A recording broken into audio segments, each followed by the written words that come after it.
cool breeze swept through the small backyard of John and Mary's modest home as they sat on the old wooden bench, sipping tea. The setting sun cast a golden hue on the garden they had nurtured for years. It was a peaceful evening, but their hearts were heavy. Mary glanced at John, her weathered hands clutching the teacup tightly. "Do you think we should talk to David?" she asked softly, her voice tinged with both hope and hesitation. John sighed, his face shadowed with years of unspoken pain. "We've always tried to stay out of his way, Mary. He's a busy man now. I don't think he has time for old people like us." His words, though calm, carried a weight of sadness that hung in the air. Mary didn't reply, but her eyes shimmered with unshed tears. She knew John was trying to shield her from disappointment, yet deep down, she hoped their son would care. David, their only child, had once been the light of their lives. They had worked tirelessly, sacrificing their own comforts to give him the best education, the best opportunities. They remembered the laughter that once echoed in the house, the dreams they had nurtured together as a family.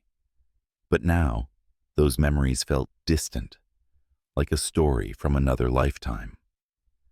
The next morning, Mary carefully ironed her best dress while John polished his worn-out shoes. They had decided to visit David. It had been months since they last saw him, and Mary was determined to talk to him. She believed he'd understand. "He just needs to see us," she murmured, trying to convince herself more than anyone else. Their journey to David's house was long and quiet. The bus ride felt like a journey back in time as Mary stared out the window, recalling how she had once held David's tiny hand on similar rides to the market or the park. John remained silent, gripping the small bag containing homemade cookies, a token of love for a son who seemed to have forgotten them. When they arrived at David's large modern house, Mary hesitated at the gate, feeling out of place. The house was a stark contrast to their small, aging home. The manicured lawns, sleek cars in the driveway, and polished exterior screamed of success and wealth, everything they had dreamed of for David. But now, standing there, it felt like a wall separating them from their son. The door opened, and David appeared, dressed sharply in a suit, his phone pressed to his ear. He froze for a moment, clearly surprised to see them. "Mom, Dad, what are you doing here?" he asked, his tone polite but distant. He motioned them inside quickly, not breaking his conversation. Inside, Mary and John perched awkwardly on the edge of a plush sofa, their modest clothes contrasting with the grandeur around them. David ended his call and turned to face them, his expression impatient. "I wish you had called before coming. Things are hectic," he said, loosening his tie. Mary's hands trembled slightly as she held out the cookies. "We wanted to see you, David. It's been a long time." David took the cookies with a forced smile and set them aside, his mind clearly elsewhere.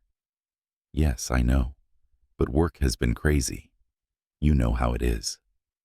His words felt rehearsed, like excuses he had prepared long ago.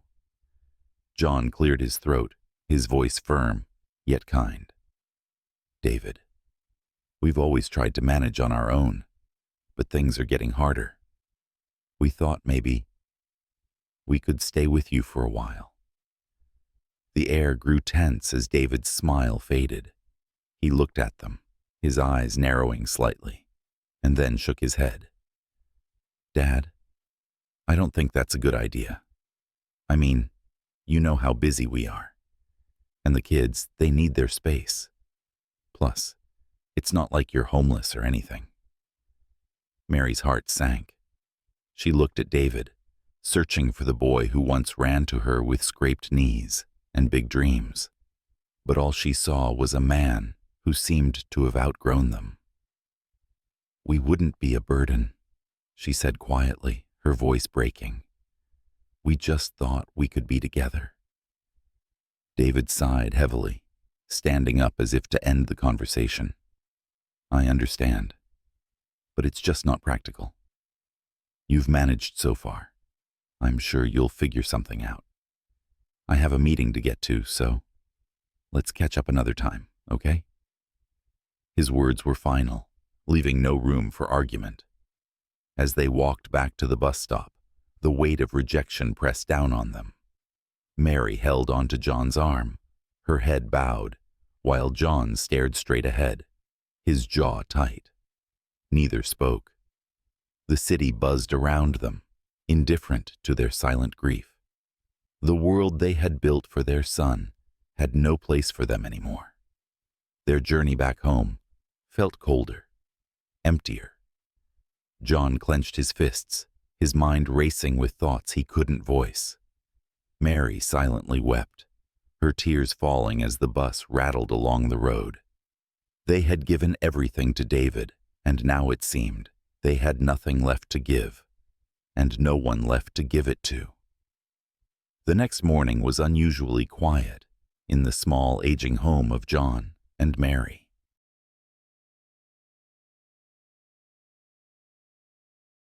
The once comforting creaks of the wooden floorboards felt louder, echoing in the emptiness that filled the space. Mary moved about the kitchen mechanically, preparing breakfast neither she nor John seemed to have the appetite for. John sat by the window, staring out at the garden he had tended for years, now overrun with weeds.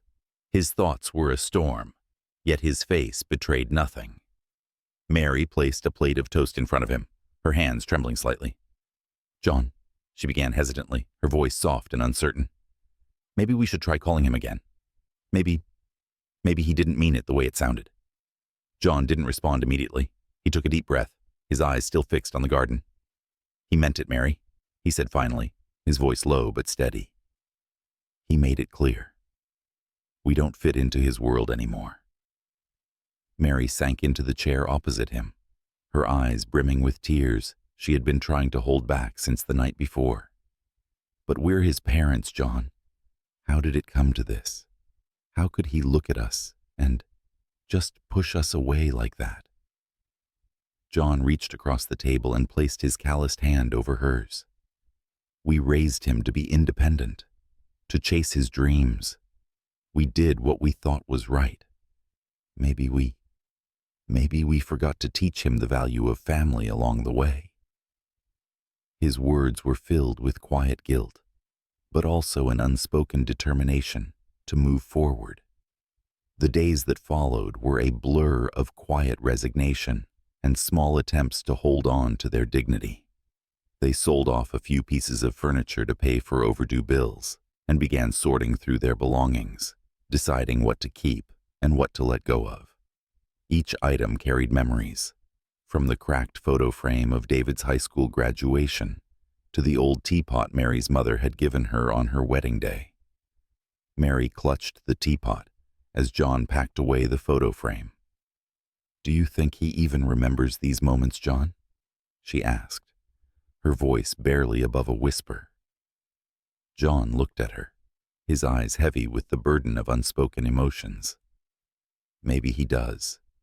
Maybe he doesn't. But we can't keep living in the past, Mary. It's time we face reality." Reality, however, was harsher than either of them could have anticipated. When their landlord visited the following week, his tone was sharp and unsympathetic. "I've given you enough time, Mr. and Mrs. Walters," he said, his arms crossed as he stood in their doorway. "If you can't pay the rent by the end of the month, you'll have to leave." Mary's face paled, and she clutched the edge of the door for support. "Please, Mr. Davis, we just need a little more time," she pleaded. "We're trying our best." But the man shook his head firmly. "I'm sorry, but I have my own bills to pay. You'll need to find somewhere else." With that, he turned and walked away, leaving the couple standing in the doorway, their home suddenly feeling even less like theirs. That night, Mary cried quietly in bed, while John lay beside her, staring at the ceiling. He felt a deep, gnawing anger, not at David, not at the landlord, but at himself. He had always prided himself on being a provider, a protector. Yet here they were, on the brink of losing everything. He clenched his fists, vowing silently that he would find a way, even if it meant starting from scratch. The next morning, they packed what little they could carry into 2 old suitcases.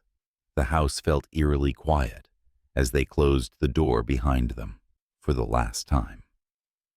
Mary lingered on the doorstep, her eyes scanning the small garden one last time, before John gently took her hand and led her away. The streets felt unfamiliar as they walked aimlessly, unsure of where to go. Mary's steps faltered, and John guided her to a nearby park bench. They sat in silence, the weight of their situation pressing down on them. Mary looked around at the children playing nearby, their laughter a painful reminder of a time when life felt simpler, happier. John broke the silence, his voice steady despite the turmoil within him. "We'll figure this out, Mary. We've been through tough times before. We'll get through this too." Mary turned to him, her eyes filled with both sorrow and a glimmer of hope. "As long as we're together, John, that's all that matters." And though they had no home, no clear plan, and no one to turn to, they had each other. And in that moment, it was enough to keep them moving forward. Little did they know, this was the beginning of a journey that would change their lives in ways they could never have imagined. The park became their refuge in the days that followed. John and Mary spent their nights huddled on benches, wrapped in old blankets they had managed to bring with them. During the day, they wandered the streets, looking for any kind of work that could help them regain a semblance of stability. The city, however, was unkind to those who had fallen through its cracks. Mary's hands trembled as she offered to knit scarves for a shopkeeper in exchange for a small meal. But he turned her away with a dismissive shake of his head. John, too, faced rejection after rejection as he asked for odd jobs. His age seemed to be a barrier no one was willing to overlook. Each rejection chipped away at their spirits, yet they clung to each other, finding solace in their shared determination. One afternoon, as they sat in the park sharing a single sandwich, a kind voice interrupted their quiet meal. "Excuse me," a young woman said, her warm smile contrasting sharply with the coldness they had faced. She carried a tray of coffee cups and pastries, her simple dress and apron hinting at her occupation. "I couldn't help but notice you've been here for a few days. My name is Emily. Do you need some help?" John hesitated, pride tugging at him, but Mary's weary face softened at Emily's genuine concern. "We're between homes right now," Mary admitted quietly, her voice laced with embarrassment. "We've been trying to find work." Emily's smile didn't waver. Instead, she extended the tray toward them. "Well, you're welcome to have these. My cafe is just down the street.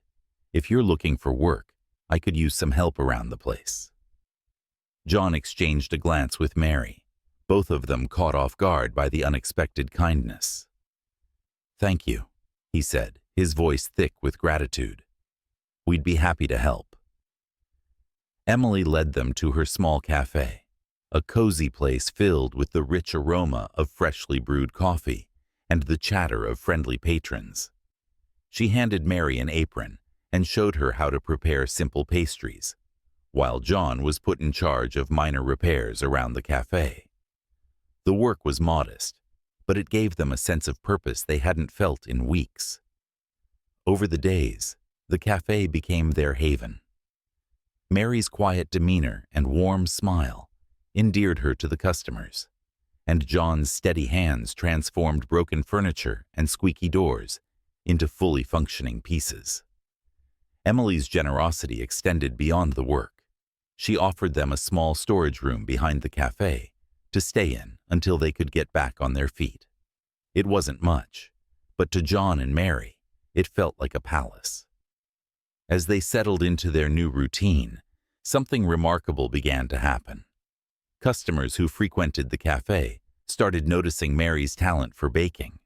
Her simple but flavorful cookies and cakes became a hit, with patrons asking for more. Emily encouraged Mary to experiment, even setting up a small display to showcase her creations. John, too, found himself rediscovering a skill he thought he had left behind.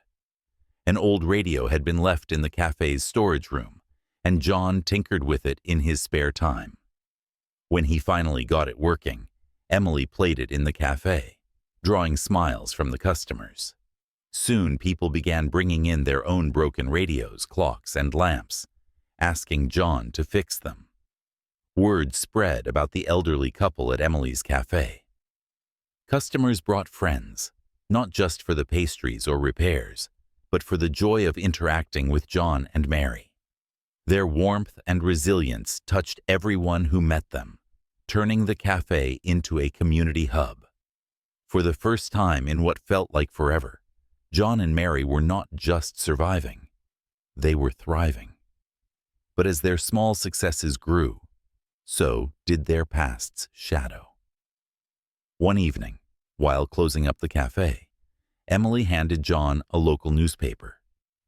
"You might want to see this," she said, her voice hesitant. John unfolded the paper to find an article about a corporate scandal involving none other than David. His company was under investigation for fraud, and the headlines hinted at financial ruin. Mary gasped as she read over John's shoulder. "Oh, John, do you think he's—" Her voice trailed off, a mixture of concern and unresolved hurt in her tone. John set the paper aside, his expression unreadable. "We can't worry about him now, Mary," he said quietly. "We've found a life here. Let's not let the past drag us back." Mary nodded, but a lingering sadness clouded her eyes. Despite everything, the bond of a parent's love remained unbroken, even when stretched to its limits. Little did they know, this was just the beginning of a series of events that would bring their past crashing into their present, forcing them to confront truths they had tried to leave behind. The news of David's downfall lingered in the back of John and Mary's minds like an unwelcome guest. They didn't speak of it, yet Mary's restless nights and John's long silences betrayed their inner turmoil. The warmth of their new life at the cafe couldn't completely erase the ache that came with knowing their son was in trouble, even if he had turned his back on them. Meanwhile, life at the cafe continued to blossom. Mary's baked goods gained so much popularity that Emily decided to create a special menu dedicated to her recipes. Customers began leaving little notes of appreciation for Mary, often tucking them under plates or slipping them into her apron pocket. One note read, "Your cookies remind me of my grandmother's love. Thank you for sharing your gift." Mary clutched it tightly, her heart swelling with a mixture of gratitude and longing. John, too, became a fixture in the cafe's growing community. His quiet wisdom and skillful hands earned him the nickname, the Fixer. Customers often stayed after their repairs were done, sitting with him to hear his stories or seek advice. For the first time in years, John felt truly valued, his dignity restored in ways he hadn't thought possible. One chilly afternoon, a young man in a suit entered the cafe, his face pale and drawn. He ordered a coffee but didn't touch it, his gaze fixed on the window. Mary couldn't help but notice his troubled expression. Something about him reminded her of David, a certain weariness, a burden he seemed to carry alone. Gathering her courage, she approached him with a warm smile. "Are you all right, dear?" she asked gently. The man looked up, startled by her kindness. After a moment, he shook his head and let out a hollow laugh. "Not really," he admitted. "I lost my job today. I gave everything to that company, and now I have nothing to show for it." Mary's heart ached at his words, and she sat across from him. Sometimes, Losing something makes room for something better, she said softly. You just have to believe that better things are ahead. The man stared at her, his eyes filling with tears. Thank you, he whispered. I don't know why, but I needed to hear that. As Mary walked back to the counter, she couldn't help but think of David. She wondered if he was sitting somewhere, just as lost and broken, needing someone to remind him that better things were possible. The thought gnawed at her, but she pushed it aside. She had to focus on the life she and John were building now. That evening, as the cafe was closing, Emily rushed in with an excited look on her face. John, Mary, you won't believe this, she exclaimed, holding up her phone. There's an article about you online.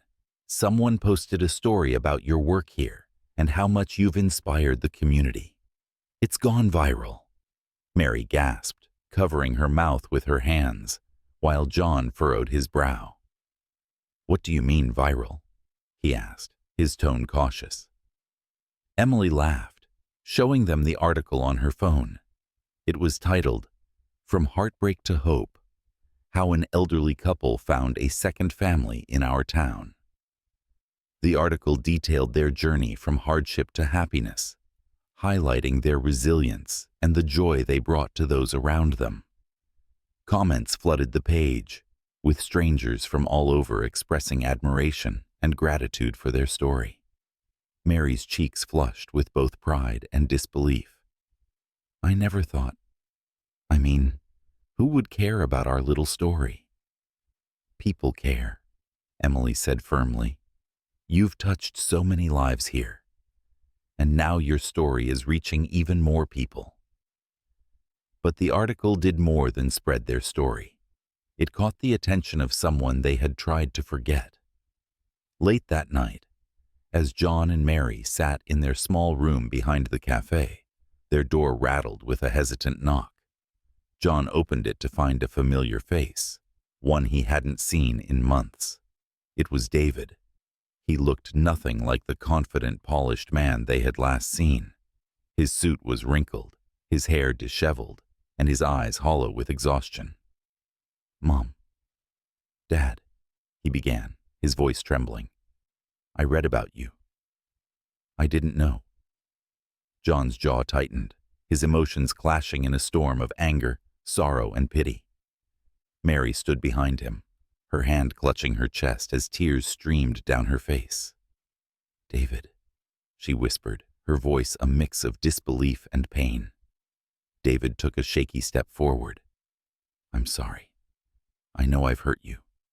I know I don't deserve it, but I need your help. Please. His words hung in the air, heavy with desperation. John and Mary exchanged a long, silent look, their unspoken thoughts filling the room. After all they had endured, here was their son, broken, humbled, and seeking refuge. But forgiveness was not a decision to be made lightly, and in that moment, they both knew their lives would never be the same again. The small room seemed to shrink under the weight of silence as David stood in the doorway, his shoulders hunched, his eyes pleading. John's grip on the doorknob tightened, his knuckles whitening. He didn't step aside, didn't move, didn't speak. Mary, standing behind him, felt her heart waver between a mother's love and the deep ache of betrayal.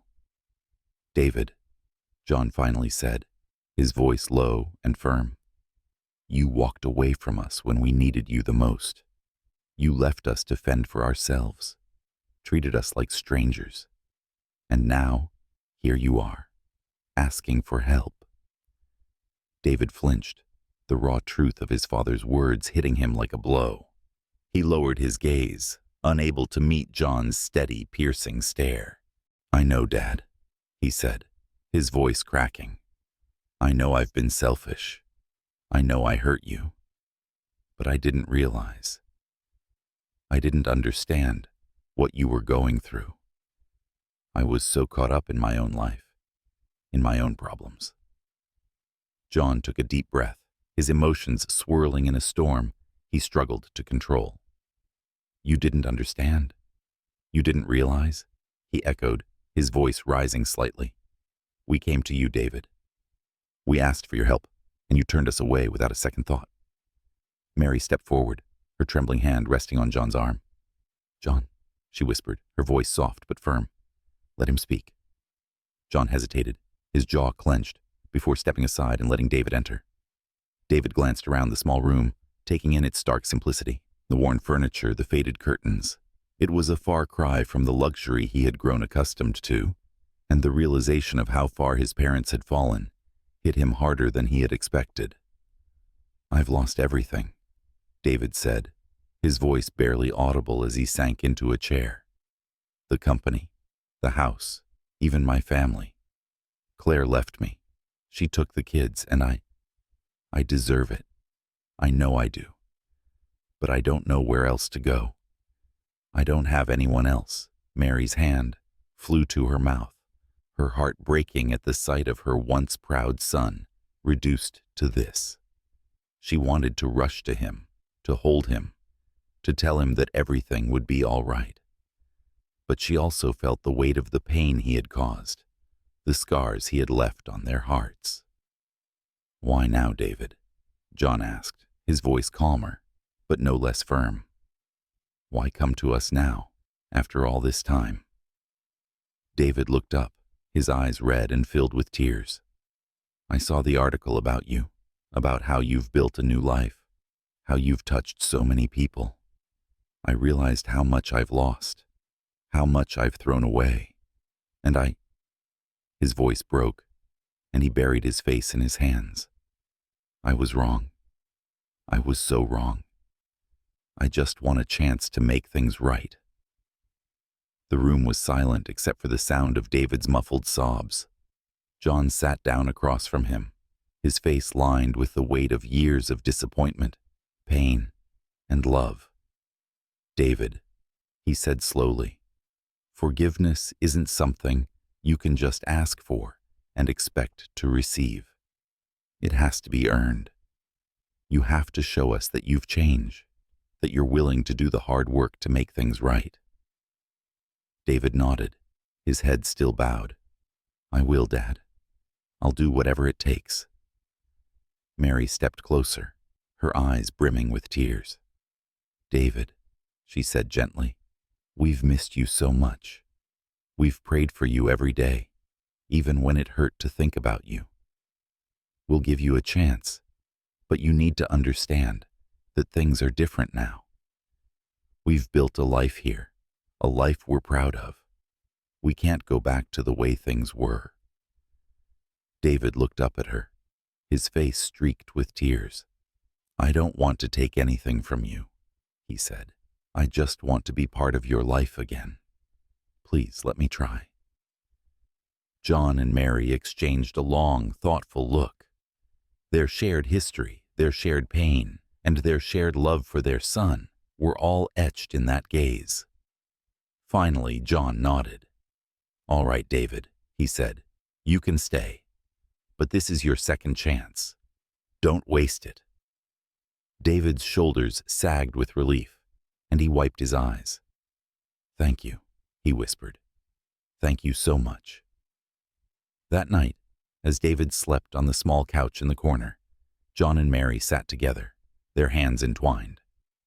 Do you think he means it? Mary asked softly.